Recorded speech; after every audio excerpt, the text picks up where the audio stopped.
neza bakunzi b'uburezi Official TV, muri kumwe nanjye Iradukunda Sylvie, umunyamakuru wanyu. Uyu munsi tugiye kubagezaho inkuru ikomeye kandi ibabaje ivuga ku murezi uri mu maboko y'ubutabera, akaba akurikiranyweho icyaha cyo gusambanya abanyeshuri yareraga. Ni inkuru igaragaza ikibazo gikomeye ku mutekano w'abana mu mashuri ndetse no ku nshingano z'ababarera. Mugumane natwe rero kugira ngo tumenye iby'imyitwarire nk'itari myiza ndetse n'icyo amategeko abivugaho.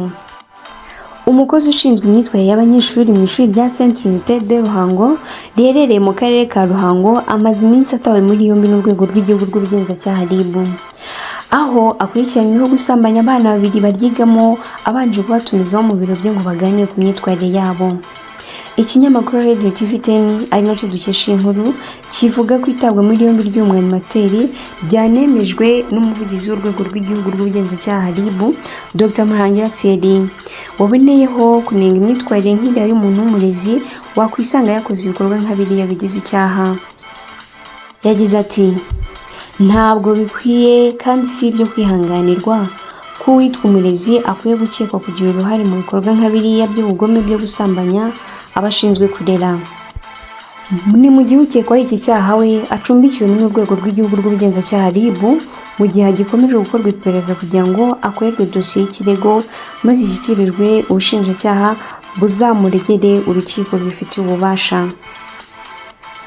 Ingingo ya 4 y'itegeko nimero 39/2019 ryo kuwa tariki 8 z'ukwezi kwa 11 2019 rihindura itegeko nimero 38/2018 ryo kuwa 30 z'ukwezi kwa 8 2018 riteganya ibyaha n'ibihano muri rusange.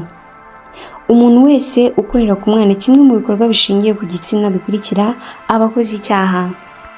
Icyaha cya mbere, gushyira igitsina mu gitsina, mu kibuno cyangwa mu kanwa k'umwana. Icyaha cya kabiri, gushyira urugingo urwo ari rwo rwose rw'umubiri w'umuntu mu gitsina cyangwa mu kibuno cy'umwana. Icyaha cya gatatu, gukora ikindi gikorwa cyose ku mubiri w'umwana hagamije ishimishamubiri.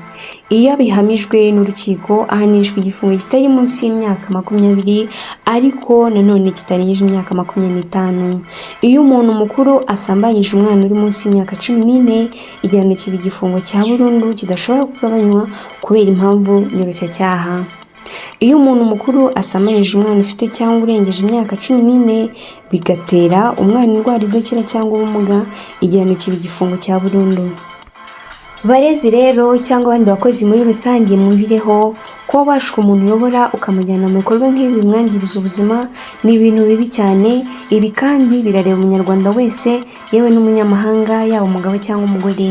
Si byiza habe na gato gushora abana mu gikorwa nk'ibi cy'ubusambanyi kuko bibagiraho ingaruka mu mikurire yabo. Nshuti bakunzi bacu rero, ni ahangaha dusoreje iyi nkuru tunabibutsa ko tutavuga inkuru gusa ahubwo dutanga n'ubujyanama. Niyo mpamvu akenshi mu nkuru zacu muzasanga dusoza dutanga inama zitandukanye.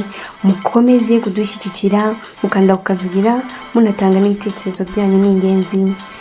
Mukomeze kugubwa neza. Ciao ciao.